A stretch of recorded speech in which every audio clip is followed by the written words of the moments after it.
Why are you scared to hold your leadership accountable? See this often in growing businesses, those businesses that are going from $500,000 to $1.5 million, or 2 to 5, or 5 to 10.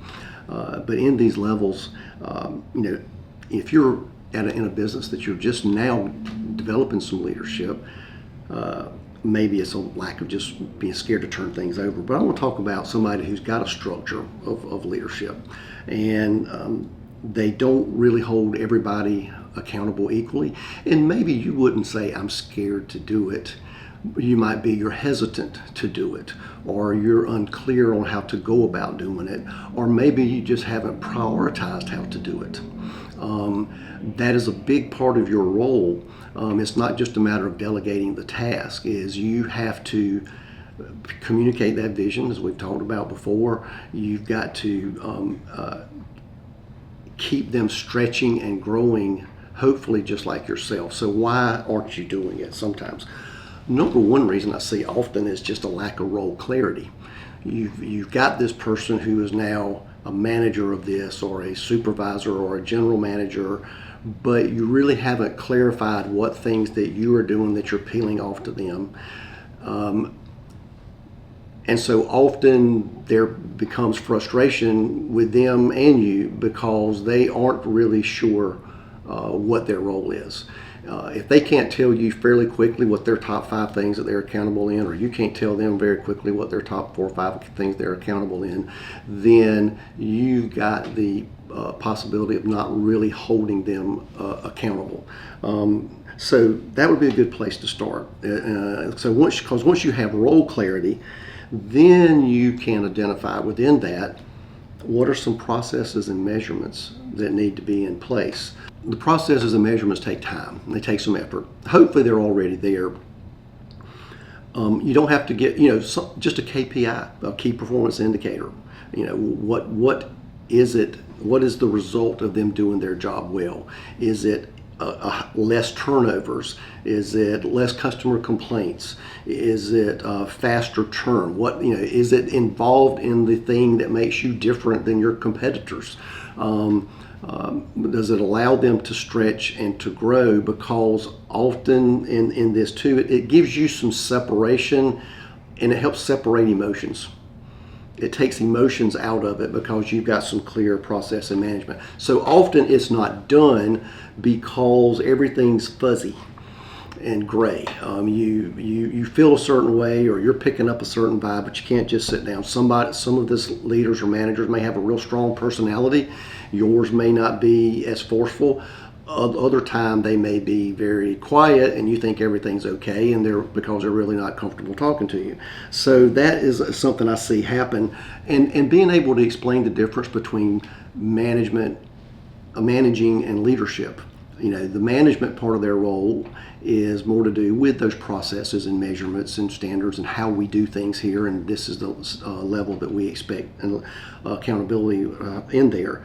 The other leadership part is, do they know the folks that report to them? Do they coach them? Do they lead out of fear? Do people follow them out of fear, or do people follow them because they're buddy with everyone? Both of those things can have bad results to the extreme. Are you providing ways for them to develop kind of those soft skills to be a better communicator? The other thing that I find is hesitance.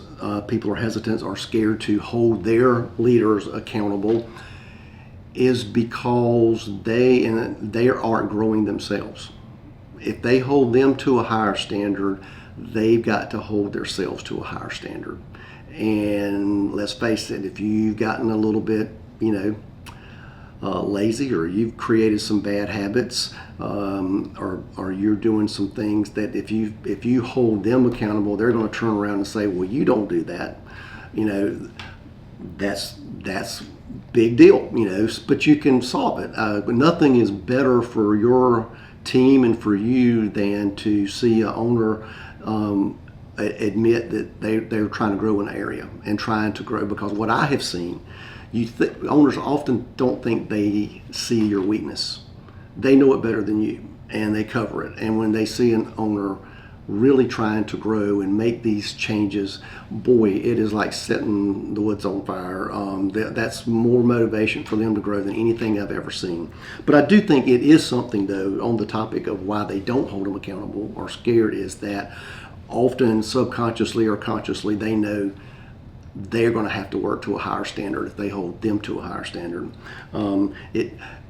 Do as I say, not as I do, really doesn't work real well.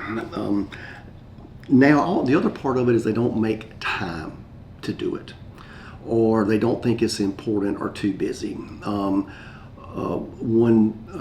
client that I work with, and a good friend, large organization, international.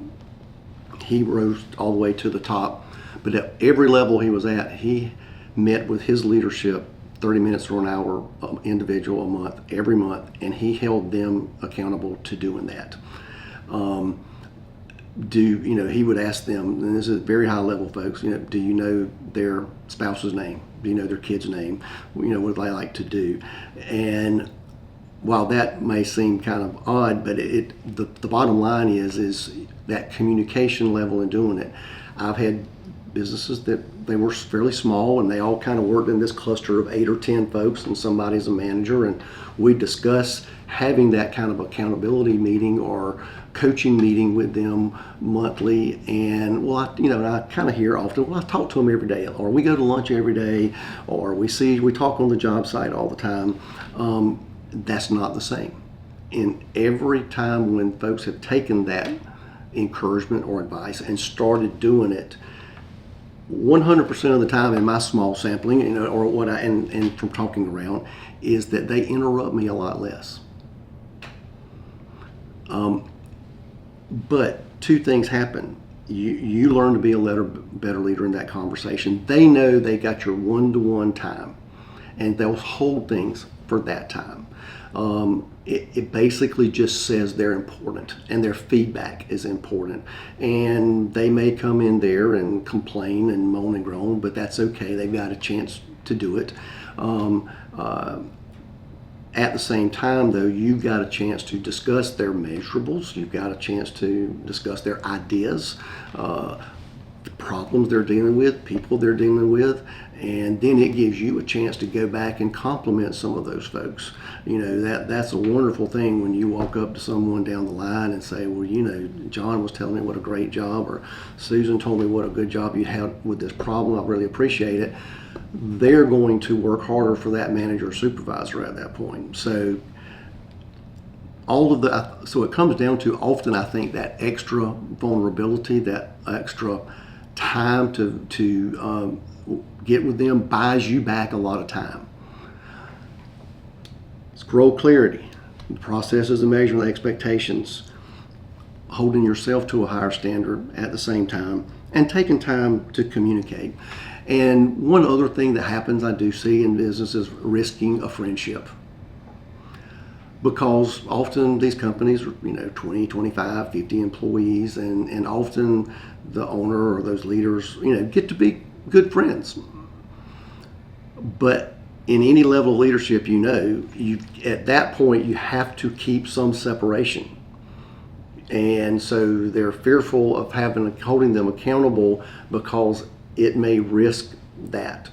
I'm not telling you exactly how to solve or deal with that, but you need to be aware if that's what's going on and be able to approach it in a professional way, but also too being willing to do that, because in fact, if you grow and you keep growing and they don't, you're going to outgrow them, and somebody else might need to grow in that role. So we're all striving, to run the business, get out of the weeds, be better leaders, and grow ourselves. And these things that all happen as a process, day to day.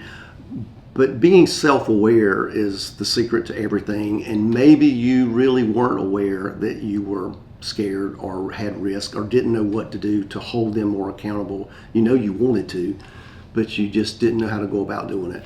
Hopefully that gives you a few steps to follow, or at least maybe an area to pinpoint to work on. For more information on things like this, see the link below, and have a good day.